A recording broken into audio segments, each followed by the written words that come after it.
Mis padres me exigieron que les cediera mi casa porque a mí me sobraba el dinero, los desalojé y ahora me acusan de destruir a la familia.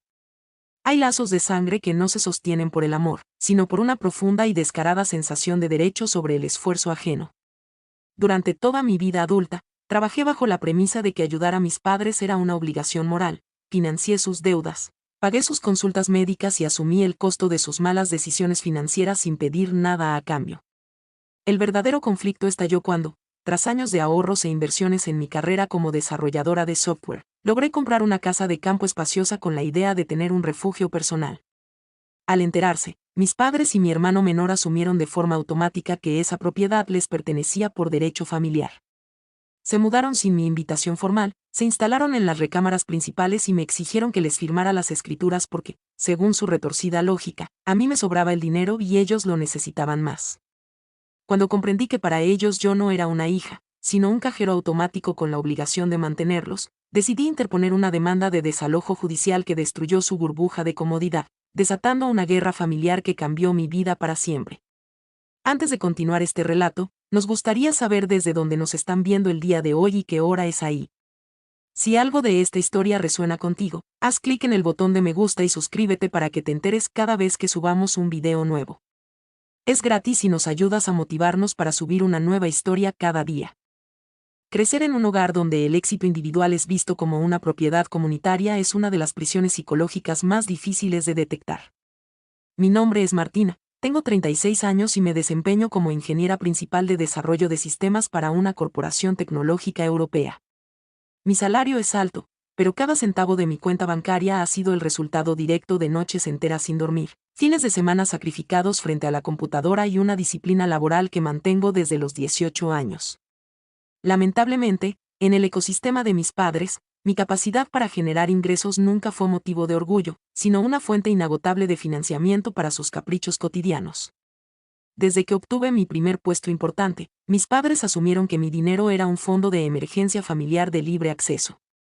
Pagué la hipoteca de la casa de ellos para evitar que el banco se la quitara, asumí las mensualidades del automóvil de mi hermano menor, un hombre de 30 años que se niega a conservar un trabajo estable por más de 3 meses, y costeé las vacaciones anuales de mis padres bajo la premisa constante de que debía ser agradecida por la crianza que me dieron. En mi mente, yo pensaba que estaba cumpliendo con mi deber como buena hija, pero la realidad era que estaba alimentando un monstruo de derecho y pereza familiar. El verdadero problema comenzó cuando decidí invertir una parte sustancial de mis ahorros en un proyecto personal, una casa de campo de 4 recámaras, ubicada en una zona residencial exclusiva a las afueras de la ciudad. Quería un espacio propio, un lugar silencioso donde pudiera trabajar a distancia y descansar del estrés corporativo. Pasé 2 años supervisando la construcción, eligiendo los acabados y diseñando un jardín hermoso. Para mí, esa casa representaba la culminación física de todos mis años de esfuerzo y sacrificio laboral. Cometí el error de invitarlos a conocer la propiedad una tarde de domingo, pensando que compartirían mi felicidad. La reacción de mi madre al cruzar la puerta principal me dejó fría. No hubo palabras de felicitación, ni un abrazo de orgullo. Lo primero que hizo fue recorrer las habitaciones con una mirada calculadora, midiendo los espacios con un interés sospechoso.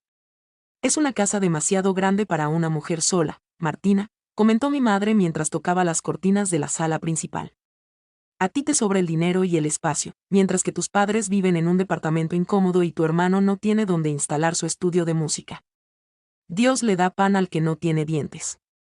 En ese preciso segundo, una alarma silenciosa se encendió en mi cabeza, pero decidí ignorarla, pensando que era solo un comentario ordinario de su clásica envidia materna. La conversación de esa tarde continuó en la terraza, donde mi padre se sentó a revisar los detalles de la construcción con un aire de superioridad que me resultó sumamente molesto. Comenzó a criticar la distribución de las recámaras, alegando que la habitación del segundo piso sería perfecta para él porque tenía una vista directa hacia las montañas de la zona norte. Mi hermano menor, por su parte, ya estaba planeando qué días de la semana traería a sus amigos a usar la piscina y el área de asados, asumiendo de forma automática que la propiedad funcionaría como un club social gratuito para su beneficio personal. Yo intenté poner un límite claro en ese momento, explicándoles que la casa era mi lugar de trabajo y que las visitas estarían restringidas a fines de semana específicos y bajo mi invitación previa.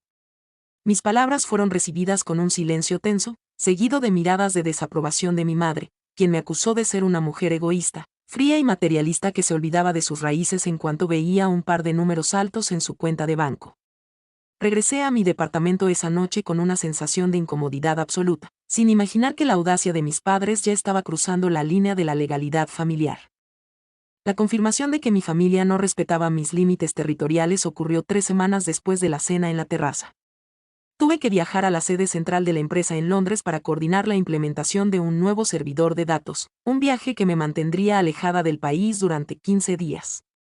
Antes de abordar el avión, pasé por la casa de campo para asegurarme de que todas las ventanas estuvieran cerradas, el sistema de alarma activado y le dejé una copia de las llaves de emergencia a mis padres, bajo la condición estricta de que solo las usarían si ocurría un problema técnico, una fuga de agua o una emergencia climática en la zona residencial. El viaje a Londres fue extenuante, con jornadas de trabajo de 12 horas que me dejaron sin energía para revisar las notificaciones de mi teléfono personal. Al regresar al país, un viernes por la tarde, decidí conducir directamente a mi casa de campo para pasar el fin de semana descansando en el jardín. Al detenerme frente al portón principal, me encontré con una sorpresa que me heló la sangre. El automóvil viejo de mi hermano estaba estacionado en la entrada. Las luces del segundo piso estaban encendidas y se escuchaba música a alto volumen saliendo de la zona de la piscina. La invasión de mi propiedad privada era un hecho consumado. Entré a la casa furiosa, azotando la puerta principal para anunciar mi presencia. Al llegar a la sala, me encontré con mis padres sentados en el sillón de piel que me había costado meses pagar, viendo la televisión mientras cenaban comida rápida que goteaba grasa sobre la alfombra nueva. En la cocina, mi hermano menor estaba cocinando con sus amigos, dejando sartenes sucios por todas partes y usando mis utensilios importados sin el menor cuidado.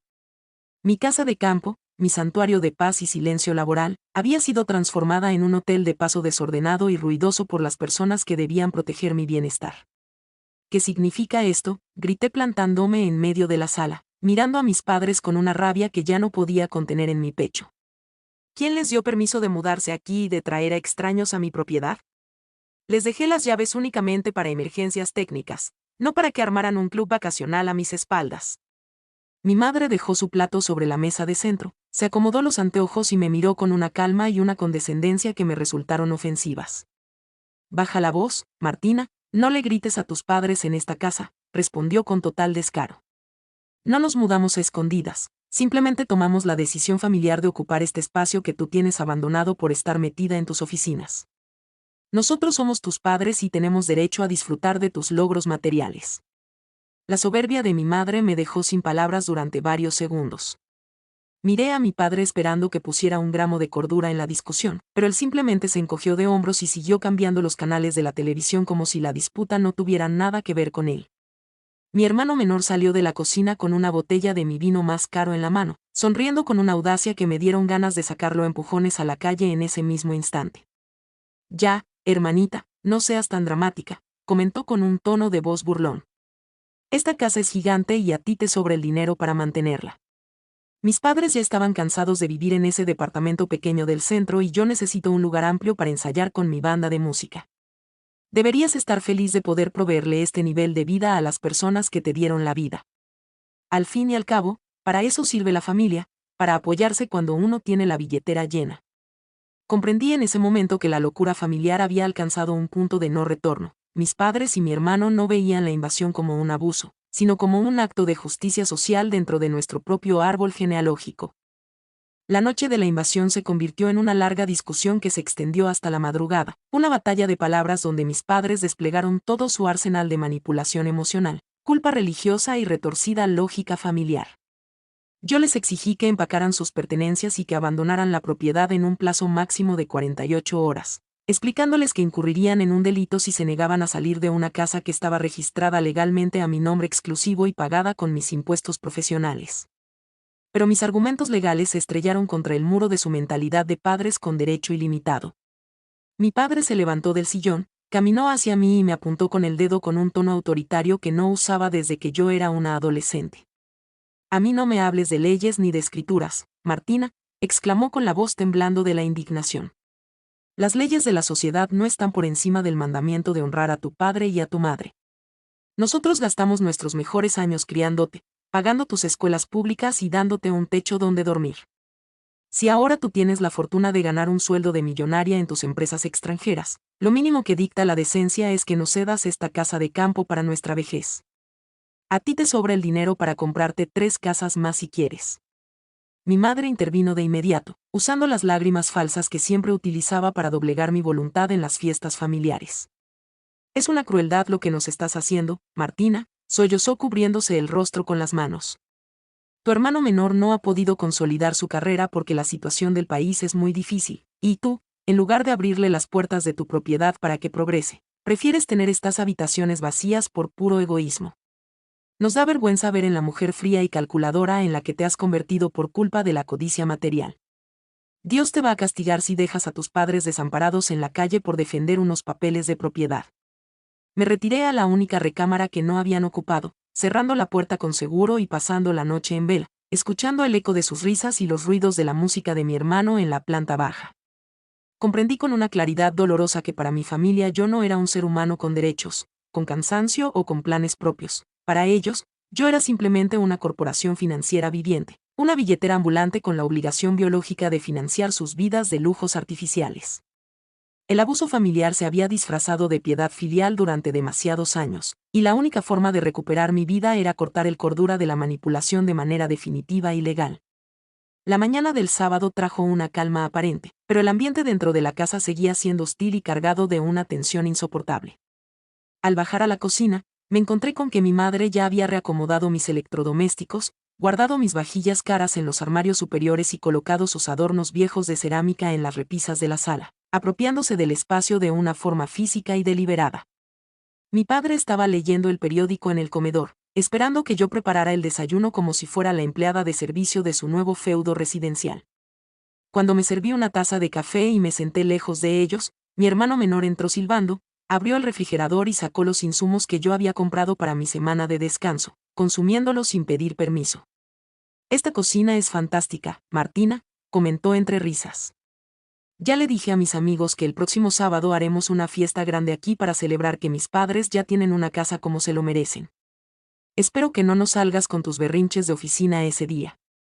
Miré las caras de los tres, grabé sus expresiones de derecho absoluto en mi memoria y tomé la decisión de retirarme de mi propia casa de campo en silencio, no como un acto de sumisión, sino para buscar las herramientas legales necesarias para ejecutar un contraataque judicial que no dejaría espacio para sus manipulaciones emocionales. El lunes por la mañana no fui a las oficinas de la Corporación Tecnológica. En su lugar, me presenté muy temprano en el despacho de la doctora Viviana, una abogada experta en derecho inmobiliario, litigios civiles y desalojos residenciales.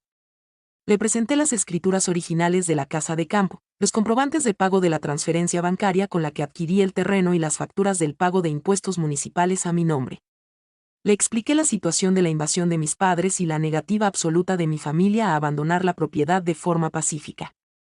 La doctora Viviana revisó los documentos con una seriedad profesional que me dio mucha tranquilidad, pero me advirtió que el proceso con familiares directos siempre era complejo debido a las estrategias de dilación que suelen aplicar los defensores de oficio. Martina, la ley está de tu lado al 100%, pero debemos actuar con cautela para evitar que aleguen un derecho de posesión consentida o una situación de desamparo de adultos mayores, me explicó la abogada mientras redactaba la primera notificación legal.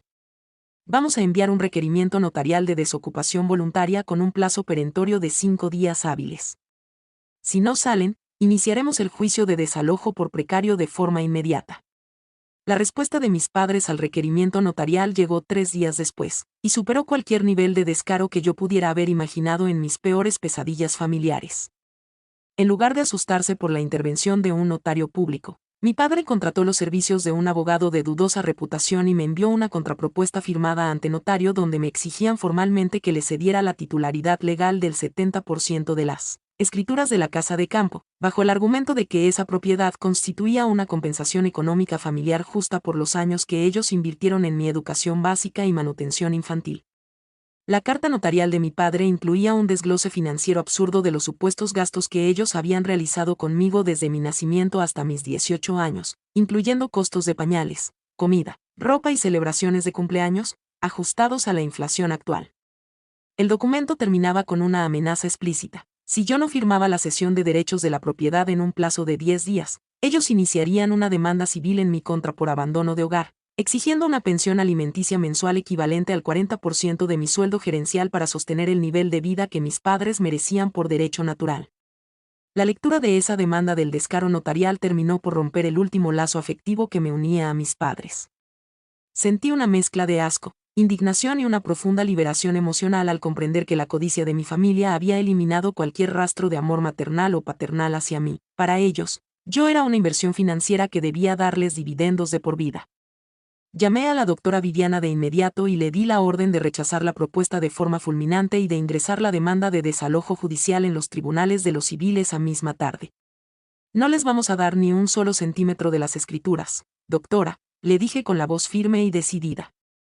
Si ellos quieren ir a la guerra en los tribunales por una casa que no les costó un solo centavo de trabajo, les daré la batalla legal más implacable de sus vidas. Es hora de que entiendan que el derecho familiar no incluye la extorsión patrimonial contra los hijos. La abogada sonrió a través de la línea telefónica, confirmándome que el expediente judicial estaba listo y que los engranajes de la ley civil comenzarían a triturar la farsa de mis padres en la próxima notificación del juzgado primario. Mientras el proceso judicial de desalojo avanzaba lentamente por los laberintos de los tribunales civiles, tomé la decisión de aplicar una estrategia de asfixia económica total contra la estructura de lujos artificiales de mi familia. Sabía perfectamente que mis padres y mi hermano menor dependían de mi flujo de efectivo para sostener sus gastos diarios, ya que sus ingresos reales apenas cubrían la renta de su departamento viejo del centro. Decidí realizar una auditoría exhaustiva de todas las cuentas bancarias, servicios digitales y tarjetas de crédito adicionales que yo financiaba de forma mensual. El desglose de los gastos invisibles que yo les cubría me dejó asombrada del tamaño de mi propia ingenuidad pasada. Mi padre gastaba más de $400 mensuales en consumos en restaurantes caros y tiendas de vinos usando la tarjeta adicional que yo le había otorgado para emergencias médicas. Mi madre tenía domiciliados los pagos de sus tratamientos de salón de belleza de lujo, sus membresías de revistas de modas y sus compras de ropa de diseñador a mi cuenta de cheques principal. Por si fuera poco, descubrí que yo estaba pagando el servicio de Internet Premium de alta velocidad que mi hermano menor usaba para sus videojuegos y las pólizas de seguro del auto que él manejaba sin aportar un solo centavo de trabajo. Procedí a cancelar todas las extensiones de las tarjetas de crédito de forma inmediata, bloqueando los plásticos en los sistemas bancarios digitales. Suspendí las cuentas domiciliadas de los servicios estéticos de mi madre. Cancelé el seguro del automóvil de mi hermano y di de baja los contratos de telefonía celular corporativa que yo les había facilitado bajo mi plan de negocios. En menos de 24 horas, el flujo de dinero gratuito que había sostenido la soberbia familiar durante los últimos 6 años quedó completamente reducido a cero. La reacción de mi familia ante el corte financiero fue inmediata y sumamente violenta. Mi teléfono personal comenzó a recibir ráfagas de llamadas perdidas y mensajes de texto cargados de insultos, maldiciones y amenazas de mi hermano menor, quien me acusaba de ser una criminal que intentaba matar de hambre a sus propios padres por un capricho de propiedad.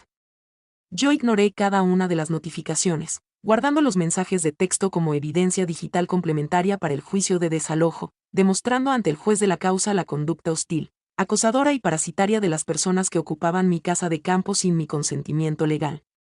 El impacto del corte económico comenzó a morder la realidad de mis padres antes de que terminara la semana de la auditoría. Sin mi tarjeta de crédito de respaldo, mi padre fue rechazado en la caja de su restaurante favorito, pasando la vergüenza de tener que dejar los platillos sobre la mesa frente a sus amigos de la alta sociedad local. Mi madre tuvo que cancelar sus citas de masajes terapéuticos y mi hermano menor se quedó sin datos en su teléfono celular, lo que interrumpió sus planes de organizar fiestas en mi piscina residencial. Vinieron a buscarme a mi departamento de la ciudad en 2 ocasiones, golpeando la puerta principal con violencia y gritando insultos por el pasillo del edificio de condominios. Yo llamé a la administración del edificio y al personal de seguridad privada, ordenando que se les prohibiera la entrada de forma definitiva y que se levantara un acta circunstanciada por alteración del orden público, blindando mi espacio físico contra sus arranques de histeria machista y posesiva. La hija sumisa y billetera había desaparecido por completo de sus vidas, dejando en su lugar a una ingeniera analítica que calculaba cada paso legal con una precisión fría e implacable. La audacia de las personas con derecho absoluto no conoce de límites geográficos ni de respeto por los entornos profesionales de sus víctimas. Al darse cuenta de que no podían doblar mi voluntad a través de los mensajes de texto ni de los gritos en la puerta de mi departamento, mis padres y mi hermano decidieron armar un escándalo público en el lugar donde sabían que mi reputación social y civil era sumamente importante. La Asamblea General Ordinaria de Condóminos del complejo residencial donde está ubicada mi casa de campo. El evento ocurrió un sábado por la tarde. Yo asistí a la asamblea virtual y presencial que se celebraba en la Casa Club del fraccionamiento para discutir los presupuestos de seguridad y mantenimiento del condominio. Justo en el momento en que yo estaba exponiendo un análisis técnico sobre la optimización de las cámaras de seguridad del portón principal, la puerta de la Casa Club fue abierta de golpe por mi padre, quien venía acompañado por mi madre vestida con sus ropas más desgastadas para simular una situación de extrema pobreza familiar ante los vecinos de la alta sociedad. Mi padre caminó hacia el centro del salón de asambleas, interrumpiendo la sesión de la junta y apuntándome con el dedo frente a los 40 propietarios residenciales que se encontraban presentes en el lugar.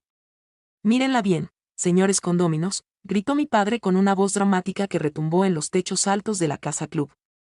Esta mujer que les habla de seguridad y de presupuestos técnicos es una hija desalmada que está corriendo a sus propios padres ancianos a la calle.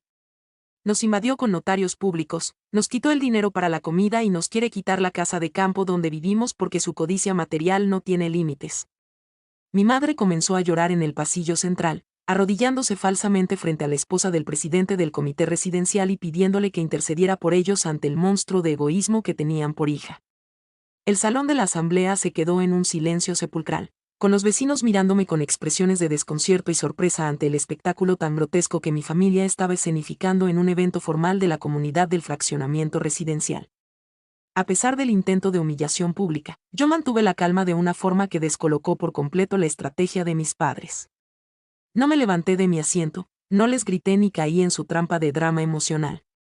Me paré frente al micrófono de la Junta de Condóminos, miré al presidente del comité residencial y hablé con una voz tranquila y profesional que se escuchó con total nitidez en todo el salón de la Casa Club. Pido una disculpa formal a toda la asamblea de propietarios por este incidente tan desagradable, comenté mirando las actas de la Junta. Las personas que acaban de interrumpir nuestra reunión son ocupantes precarios de mi propiedad que actualmente enfrentan una demanda judicial de desalojo civil bajo el expediente número 405 en el Tribunal de Primera Instancia de lo Familiar. Los documentos de propiedad están a disposición del Comité Legal del Fraccionamiento para demostrar que estas personas ingresaron a mi domicilio sin mi invitación y se niegan a retirarse de forma pacífica. El presidente de la Junta, un abogado jubilado de la Suprema Corte, miró a mis padres con desprecio. Llamó de inmediato al personal de seguridad privada del fraccionamiento y ordenó que fueran expulsados de la Casa Club por alteración del orden y violación de las normas comunitarias del condominio residencial. La escena dramática de mis padres terminó convirtiéndose en su propia vergüenza pública frente a los vecinos que ellos intentaban manipular para dañar mi imagen civil. El proceso judicial alcanzó su punto de resolución definitiva 3 meses después del incidente en la Casa Club del fraccionamiento residencial.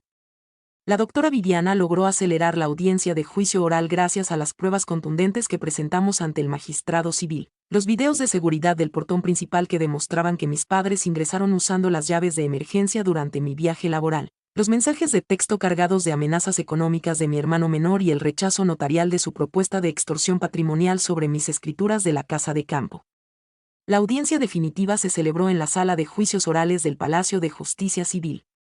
Mis padres se presentaron acompañados por su abogado de oficio, intentando sostener la narrativa de que la casa de campo constituía su única vivienda digna y que su desalojo residencial violaba los derechos humanos de los adultos mayores en situación de vulnerabilidad económica familiar.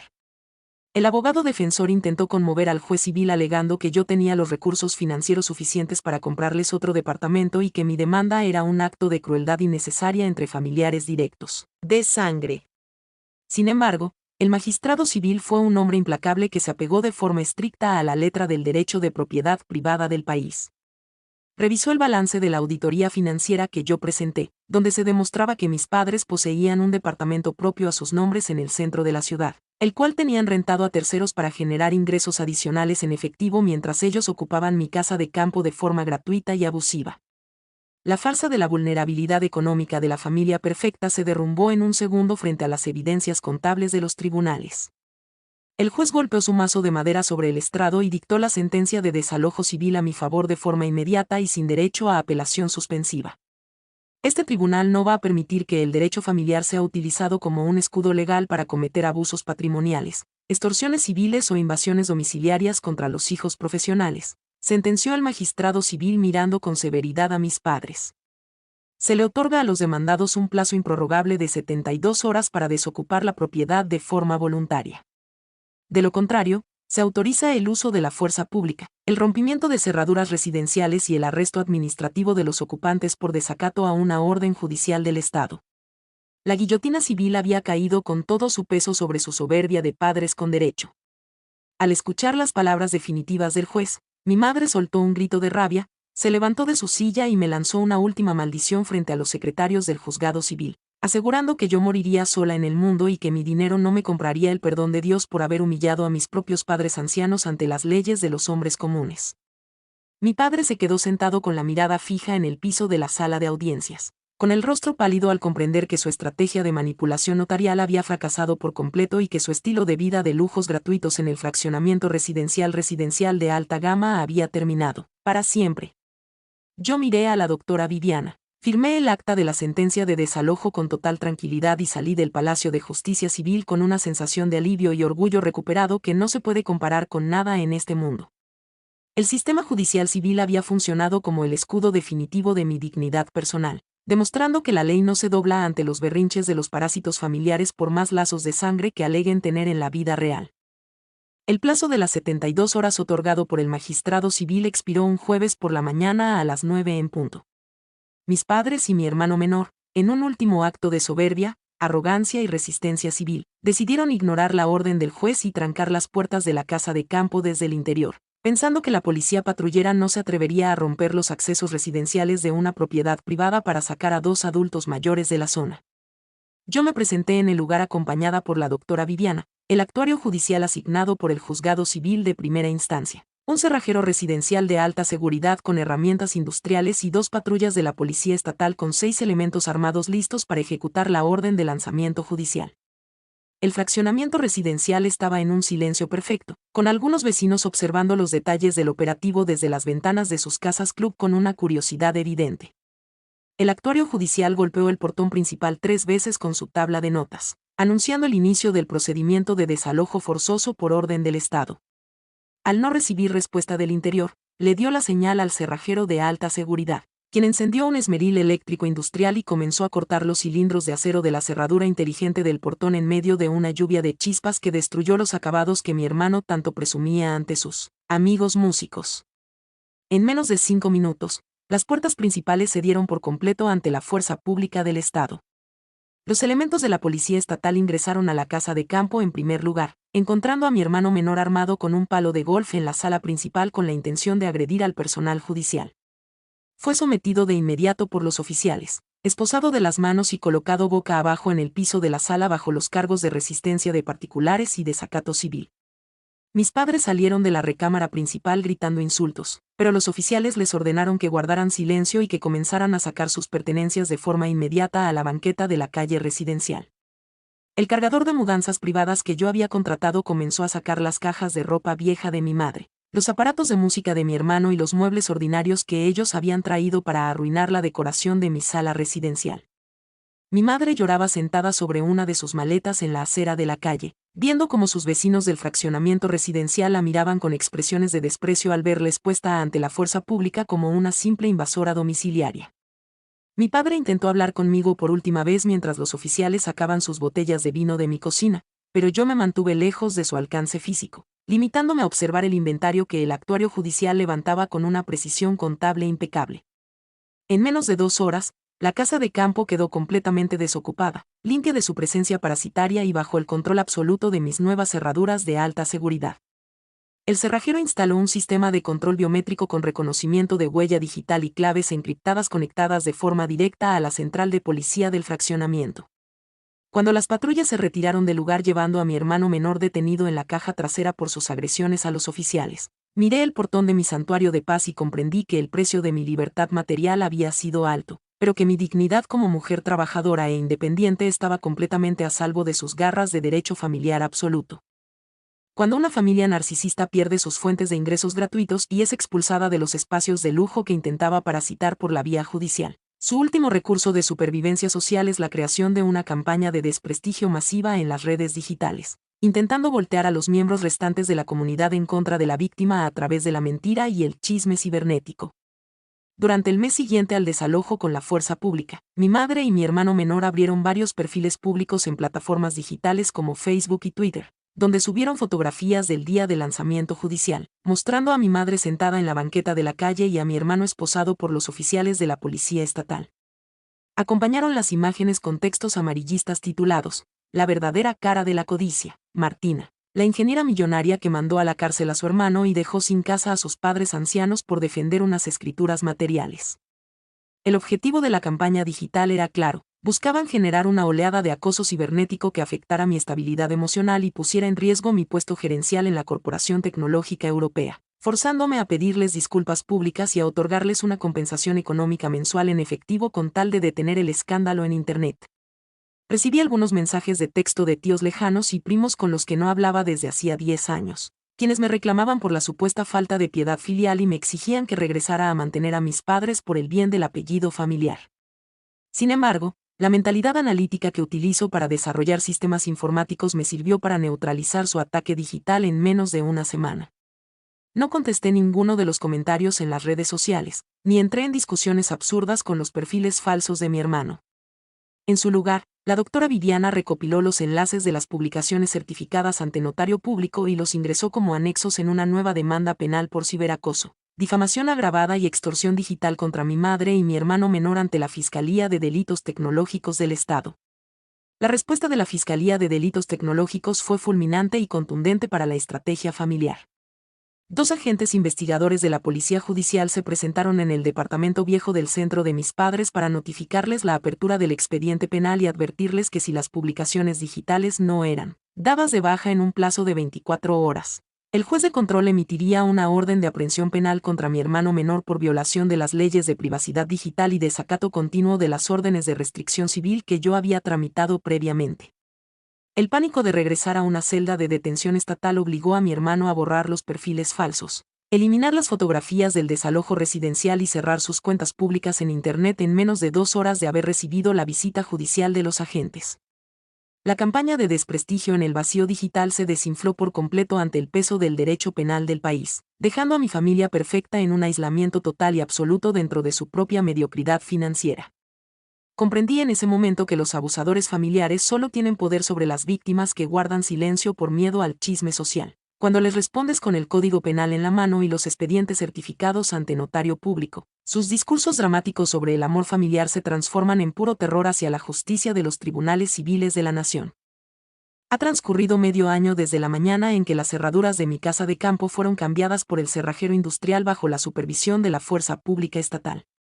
Hoy puedo sentarme en la terraza de mi propiedad, contemplar el jardín residencial que diseñé con mis propios ahorros y disfrutar de un silencio perfecto, libre de las manipulaciones emocionales, las deudas de tarjetas de crédito y las exigencias de derecho absoluto que arruinaron mi tranquilidad personal durante toda mi vida madura.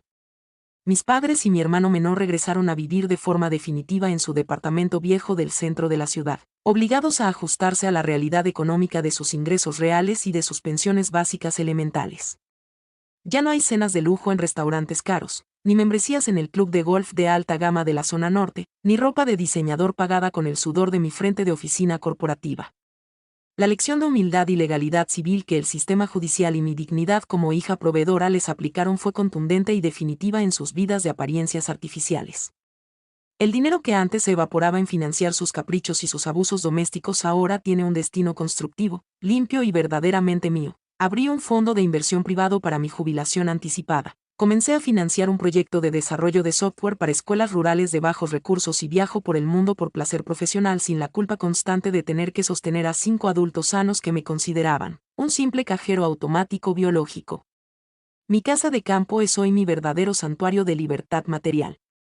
Quiero cerrar este largo relato compartiendo esta profunda lección de vida con todas las mujeres profesionales de nuestra maravillosa comunidad digital de YouTube. Nunca confundan el amor filial con el permiso para la extorsión patrimonial o el abuso financiero ilimitado de sus padres.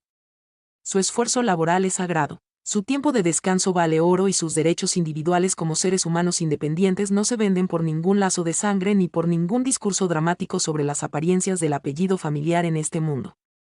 Quiero hacerles una pregunta muy franca y directa a todos ustedes que valoran el respeto familiar, los límites de la salud mental y el derecho elemental a la propiedad privada en la vida real. ¿Les tocó alguna vez convivir con unos padres con derecho absoluto o con familiares parasitarios que les exigieran cederles sus bienes, sus casas o sus salarios profesionales bajo el argumento absurdo de que a ustedes les sobraba el dinero, y que era su obligación mantenerlos por puro mandamiento biológico?